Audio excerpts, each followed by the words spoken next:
Welcome to ThinkTech on OC16, Hawaii's weekly newscast on things that matter to tech. I'm Jay Fidell. And I'm Duke Oishi. In our show today, we'll learn about Hawaii's own Aloha Medical Mission and how it transports surgeons and operating room nurses to reach the unreached and to do good works in remote places in Asia, especially including Nepal.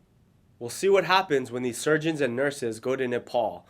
We'll see the things they do to help people. We'll check in with them and their patients on how all this affects them, and we'll see how they felt about saying farewell at the end of the trip. This and much more to touch your heart at Christmas on ThinkTech. This past October, under the auspices of the Aloha Medical Mission, a group of surgeons and operating room nurses, volunteers mostly from Hawaii, went to Nepal to provide surgery to the people in the town of Dankuta, not far from Kathmandu.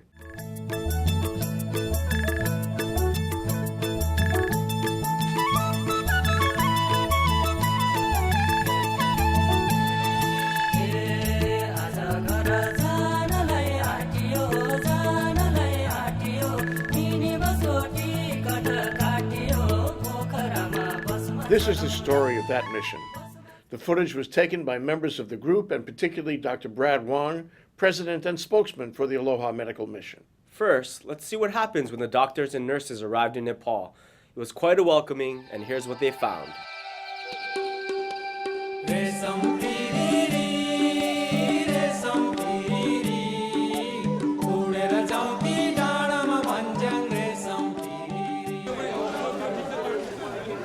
We are in Seoul, about to depart for Kathmandu. Hi. That was Bikash, There we the go. Nepali family practice resident who started all of this. It's a cool, sunny October day.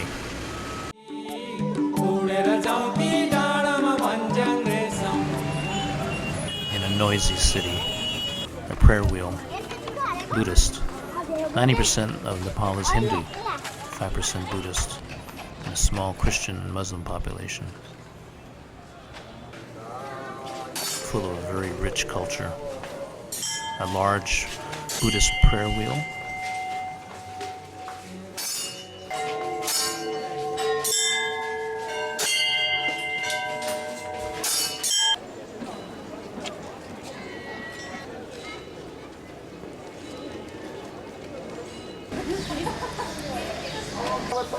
We all here?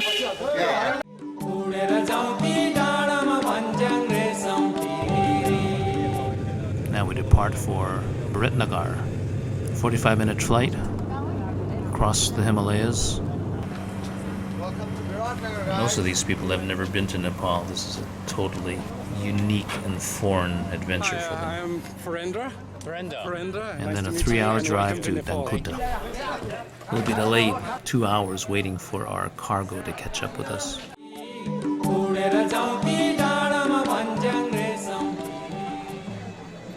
This is a totally unexpected welcoming parade, and the short walk took 45 minutes to complete. It seemed only like 10.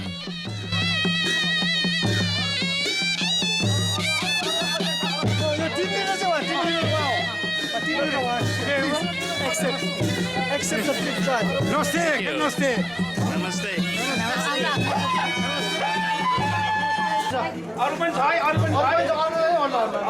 Hello.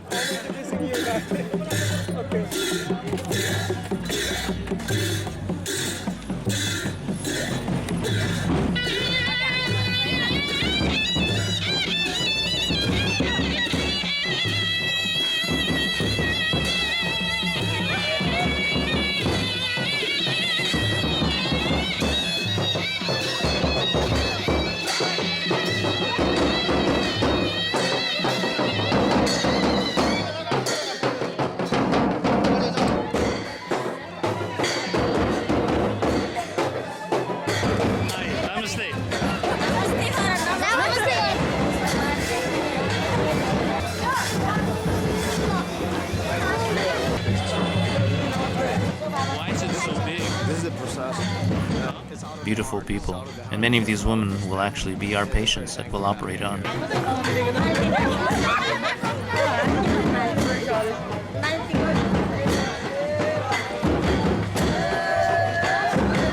And it really did seem like the whole town turned out for this. This is like the whole town.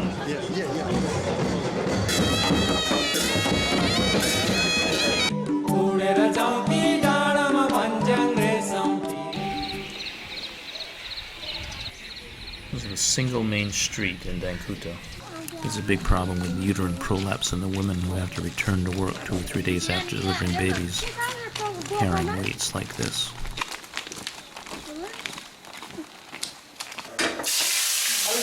Smells good in here.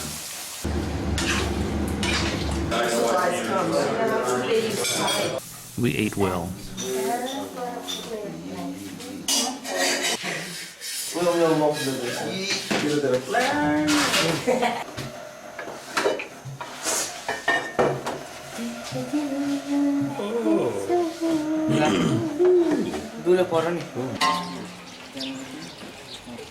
The milk truck in the morning.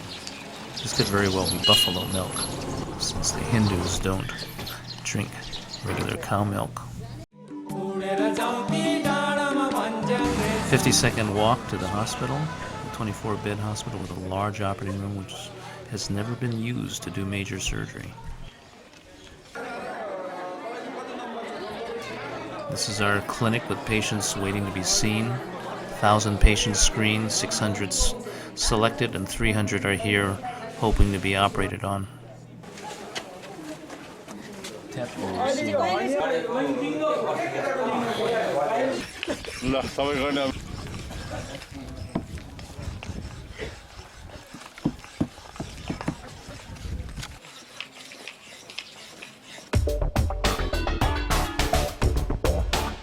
Next, we'll get a chance to look at some of the surgery these doctors and nurses provided to the people in Dankuta, in the challenging frontier between high-tech medicine and the developing world.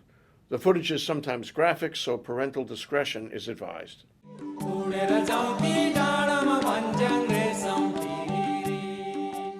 We put 3 operating room tables in one large room, and a second room houses another surgery table. Most Western surgeons would find this somewhat shocking to work in. People that we've seen would never have had the opportunity of having the kinds of surgery done that they had done. Certainly there have been no more needy people that I've dealt with. Coming back here will be like coming home again. Our recovery room.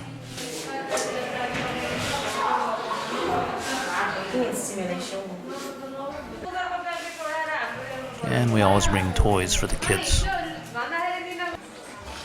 We met a lot of really good people and worked really hard.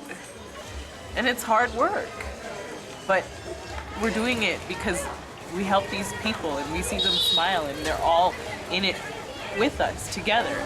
And I always think to myself, is it ever gonna get easier? Am I ever not gonna cry? I can't. It's not because I'm sad, it's because I'm happy. It is. It's because I'm really happy with what we do. And we've overcome all these challenges. Like, it was so hard. Like, getting here, the culture, the people, accepting all of it has been, like, the most challenging thing. But everybody pulls together and works through it, and we made it work. And we did so well. We did so good. Midweek, we took a break. Hiked up to see the sunrise on Hilly Hill. I think that's me panting to see the Himalayas. I have tears in my eyes when I think how many people we've helped and what we've actually done here. We have a gift. We're able to do surgery on people, and I think it's something that's worth sharing if we can. And I'm pleased today, at our last day being surgery, everyone's done well. It's a good feeling, so I'm so satisfied with what we've done. Yeah. It's not only in the hospital, but the experience outside of the hospital has been great too. I think of the welcome that we had when we arrived, and you can see it in their eye. They just, say namaste, but they look here and they know who you are and why you're here. It feels good. It feels really, really good. I'm putting a boy to sleep who has a hernia that needs to be fixed. And here's our only sink to wash our hands, one little column of water, and gauze that we capture from the hospitals in Honolulu. So why do you do this? Well, I did it for adventure primarily, I thought, but it's, when you look back at what's happened, it's kind of basic essence of surgery, humanity, service. I mean, incredible feeling of satisfaction and doing good. Brings you back to why you picked this profession in the first place, to help others and use your hands, which is so wonderful and gratifying to do something and make these people better, heal them, get them back on their feet. So they benefit, we benefit. So it's beyond adventure. It's what the heart and soul of surgery and the healing arts are about. That's our heater that we boil our unsterile ionized water on to pour into our rinse pails for the Sidex. It was an amazing experience. I learned so much, just beyond my wildest expectations. I had no idea what to expect coming here. It was a lot of hard work. It was by no means a vacation. But I feel like we did a lot of good. And the people just keep coming up to us and thanking us over and over. Even as we're wheeling them out of the OR, they're whispering, "Thank you." Feed your volunteers well.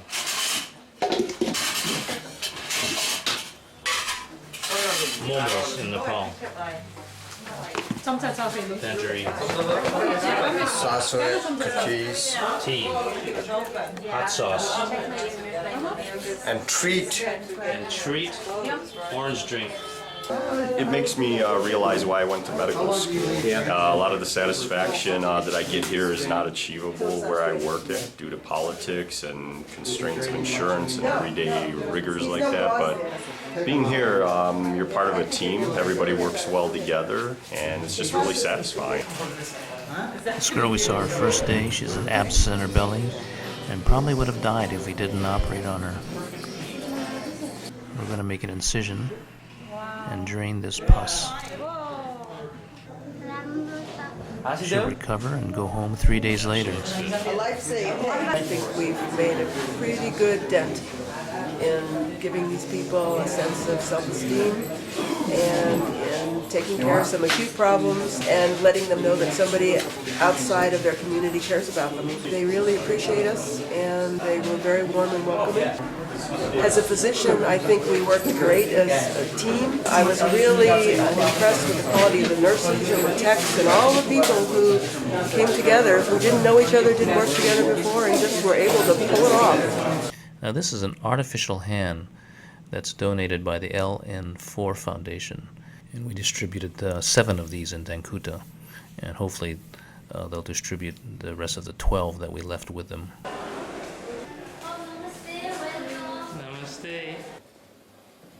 This is Irma Halaby and Dennis Yeomans. Yeomans is a retired dentist from Guam. This is the composite that we are going to They've both been on 2 missions before, and Irma's a practicing surgeon in Saipan. Let me just put this like that. We've done 215 cases. About 25% of them we didn't do anything on because they didn't need anything. And of the others, I'd say about half and half between extractions and restoration. How was the extraction rate different from the Philippines? Well, teeth are much worse in the Philippines. And we see true emergency people who have abscesses and pain and problems. I hardly have seen one what I would call dental emergency since we've been here. The dental health here is better than I've seen anywhere in the world, I'd say. It's common to have a person with 32 perfectly good teeth. And many of them come in just complaining of sensitivity, partly because they brush their teeth too much with an abrasive toothbrush and they use sand. Many have actually brushed half of the tooth away over the years. This is an educational problem? That's part of it, I'm sure. This typical morning rounds, seeing our patients before surgery. Noisy, poorly lit, chaotic. Takes getting used to. This is my post-op hernia repair one day. Namaste.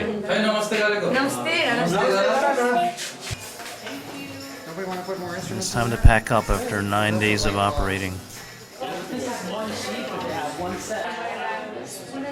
Sorting the instruments that we borrowed from Queens and Kaiser and Honolulu. That's it. And it's over. Now it's time to say goodbye.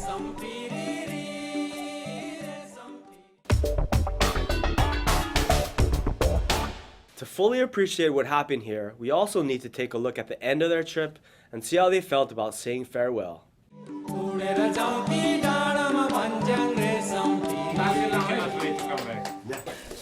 Please come back. Oh, that is bad. Thank you. We have it. Always. All right. Yeah.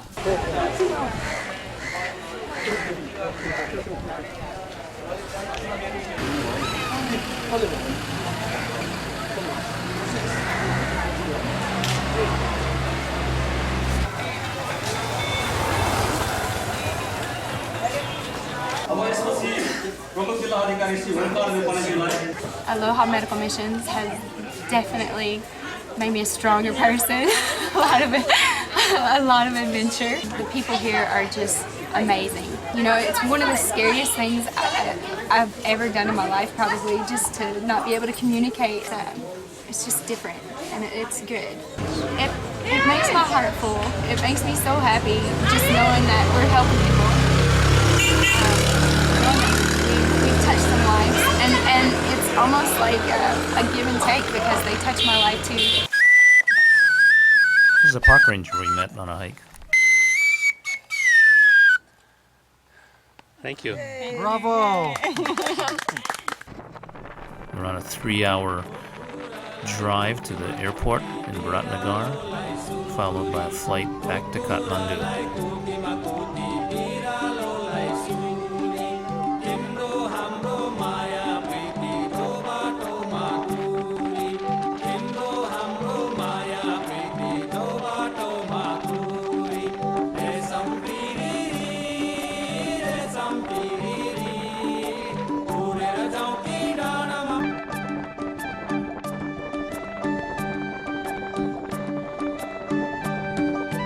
This is a beautiful but harsh country. Many hills.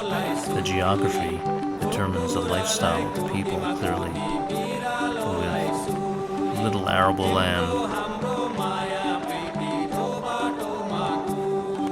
Much of travel is done by foot, not by road in between houses.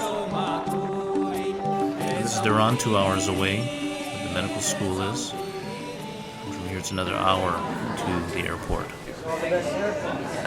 Your traveling set of medical professionals really like parachutes into this very isolated situation. It's a projection of, compassion, or it's a projection of concern. It requires, planning, logistics, a hell of a lot of packing, a lot of travel and coordination, and then landing in a site and hatching your plan sort of very quickly and boldly, and then packing up and moving on. I think there was a community building impulse at work, and not to be too grandiose, but a society building impulse at work. I think it's likely that this did change Dankuta.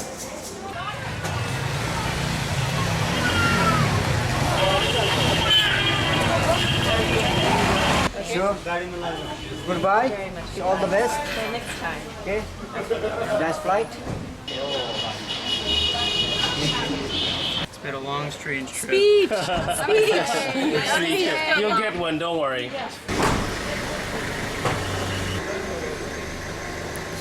It's time to go home from Kathmandu. The honors.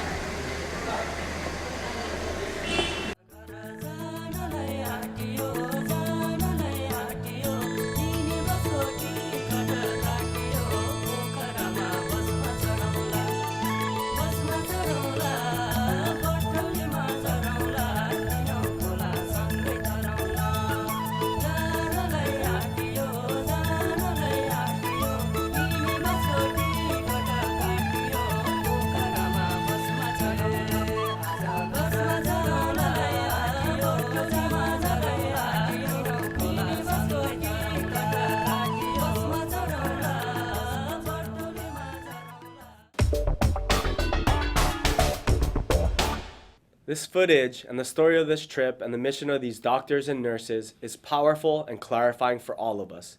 And it makes us all want to participate in good works like this, not just for the adventure of working in remote areas, but for the profound experience of touching the human condition as few of us has ever had the chance to do. It's unforgettable for them and for us. Thank you, Duke. Well put. We commend and admire the men and women who participated in this mission, with special credit to Brad Wong and the other organizers of Aloha Medical Mission. These are doctors and an organization of doctors that are building a bridge to Asia, a bridge we can be really proud of. If you want to know more about the Aloha Medical Mission, or if you want to participate with them or provide funding for their work, see alohamedicalmission.org. I'm here to push the Aloha Medical Mission. Of course. And willingly, because I've become enamored over the years with its idea that these are volunteer doctors, nurses, and lay people. And they don't have to be in this organization, Right. but they do it because I think there's a overall human need to help others.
Want a tech job? Need a tech worker? This could be your big opportunity. On December 29th, come down for the HTDC's 11th Annual Science and Tech Fair, 4:30 to 8 o'clock p.m. at the Japanese Cultural Center. For details, see techjobshawaii.org or write to events@htdc.org.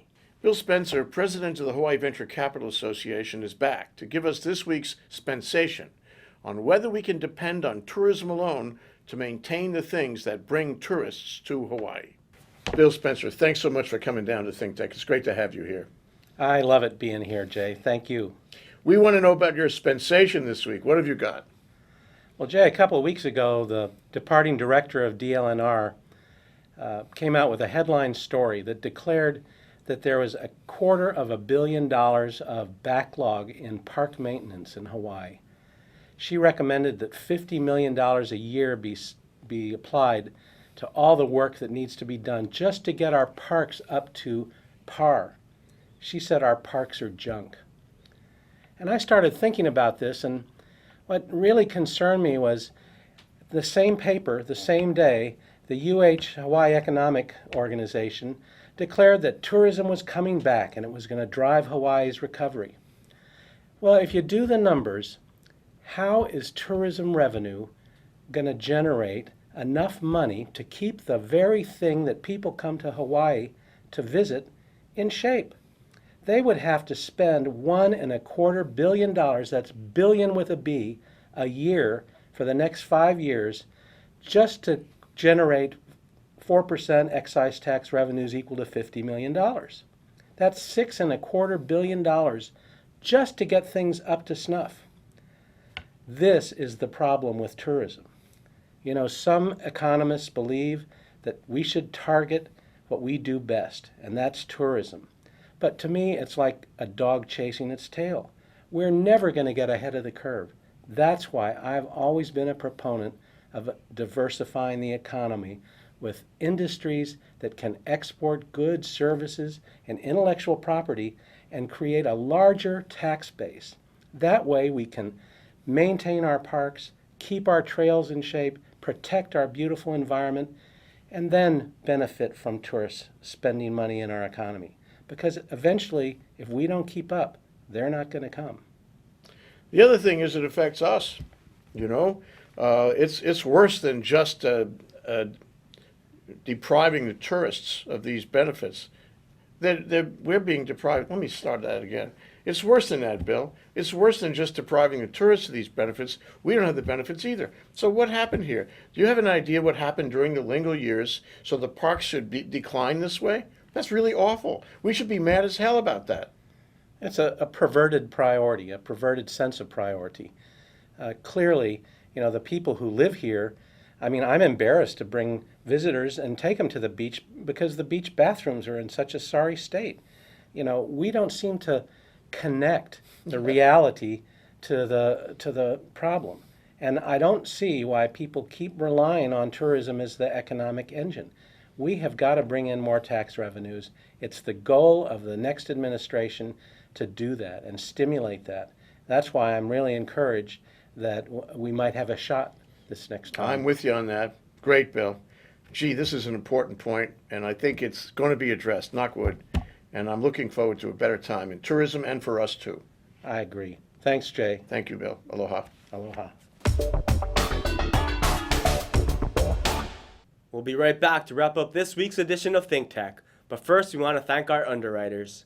Thanks to the Scheidler Family Foundation. Jay Scheidler, through the Scheidler Family Foundation, is an active supporter of a number of educational, cultural, and charitable organizations, including ThinkTech Hawaii.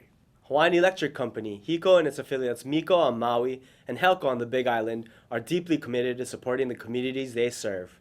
Galen Ho. Galen Ho is a senior executive of BAE Systems, a global defense, security, and aerospace company, which has a large presence in and commitment to Hawaii. The High Tech Development Corporation, HTDC, is a state agency dedicated to developing Hawaii's high-tech industry, diversifying our economy, and providing quality jobs for our people. Okay, Duke. That wraps it up for this week's edition of ThinkTech. Remember, you can watch ThinkTech on OC16 several times a week. For additional times, check out oc16.tv. For lots more ThinkTech videos and for underwriting and sponsorship opportunities on ThinkTech on OC16, visit thinktechhawaii.com. Be a sponsor and help us reach Hawaii. I'm Jay Fidell. Thanks for joining us on ThinkTech. And I'm Duke Oishi. Aloha, everyone.